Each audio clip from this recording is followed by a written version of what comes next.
How's it going, guys? Welcome back to the channel. I'm glad you're here. Today, I'm going to discuss what I want in a woman. And I'm obviously saying this because I am a straight man, just to clarify. So for context, I have had a girlfriend before. I've had one, it was for 2 years, and it was a good-ass time.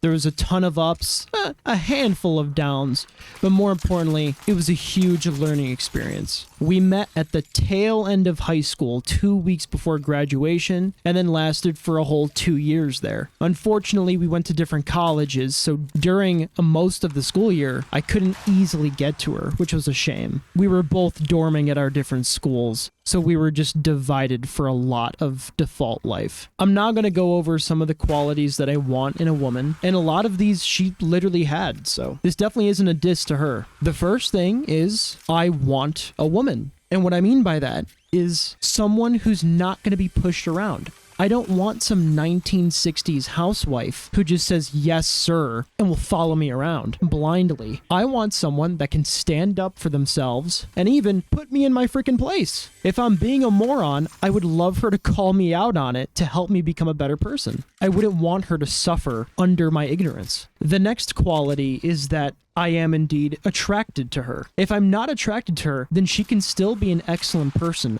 Literally a homie for life. But if I'm not physically attracted to them, then they likely shouldn't be my girlfriend or romantic partner. Because I do believe one of the most relevant aspects of a girlfriend or partner is to get those sexual desires out in a healthy manner. If you're not physically attracted to your partner, you're likely not going to get those sexual desires out as you would want to. So yeah, I think being attracted to the person you're romantically with is a huge deal. The next aspect is that they love me just as much as I love them. And that's kind of a loaded question because people show their love in completely different ways. We've mentioned the physical realm earlier, and yes, that could be shown physically, but also just checking in, clearly being on someone's mind, not seeing your lover for a minute and saying, "Hey, how have you been? What's new?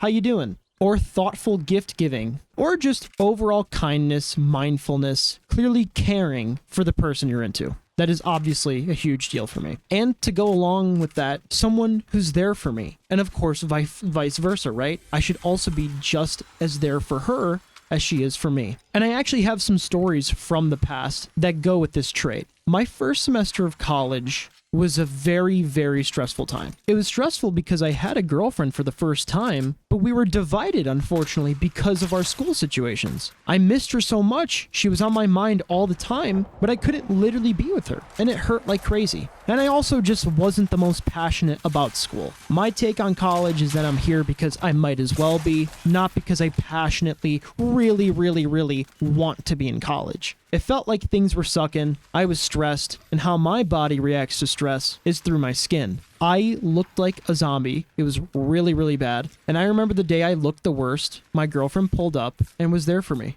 She gave me hugs and attention, and probably small gifts too, if I remember correctly. I loved that. I was in such a stressed spot, but she was so there that it made it an amazing memory. A similar story I had was with my car. I was given my first car on January 1st of 2023. It was a hand-me-down from Dad, though. A 2008 Honda CR-V. So while it is a Honda, it didn't have the most life left in it. During the summer, I took it on a road trip, which I now regret, and it kind of killed the thing. It never really came back nice and strong since, and essentially every other week I was taking this thing to the mechanic. Near the end of summer, I picked up my girlfriend to hang out in the car, and as I was turning the corner near her street, my steering wheel just became completely stiff. The power steering gave up on me as I was turning. If there were any cars, we totally would have crashed. That was unbelievably effed up and dangerous as hell. So the next day I took it to the mechanic. The mechanic was looking at it for a few hours and decided it'd be hundreds of dollars to fix. Then he gives it back to me and I say, "Hey, it's still smoking. The car is still freaking smoking." So then he's like, "Oh, this is a whole other thing I'm going to have to fix then."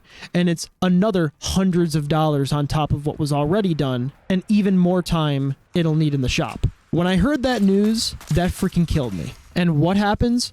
I see my girlfriend after that, and she comes to me with a freaking goodie bag of stuff. That's love. She turned it into a day that was worth looking back on with a smile. I'm actually going to add a DLC piece of advice here. Something I learned later on is that everyone shows their love differently. There's some couples with extreme PDA. Some couples are big on gift giving. Some are big on social media posts about each other. For others, it's not visibly obvious that they're together, but when they're hanging out just the two of them, they're having a blast. Just know that there isn't a right or wrong way to express love, as long as you're both on the same page and you're having fun. And one of the greatest things that I can point out is that a romantic relationship is love between two people, or more, I guess, technically, polyamorous or whatever. But those kind of relationships can only exist if you already love yourself. If you don't love yourself and you're putting yourself in a relationship, it's either only going to last so long or it's not going to be a happy and beneficial relationship in your life. And with that, I have one last point. Comedian Bo Burnham said that if you want love, lower your expectations, because we all suck,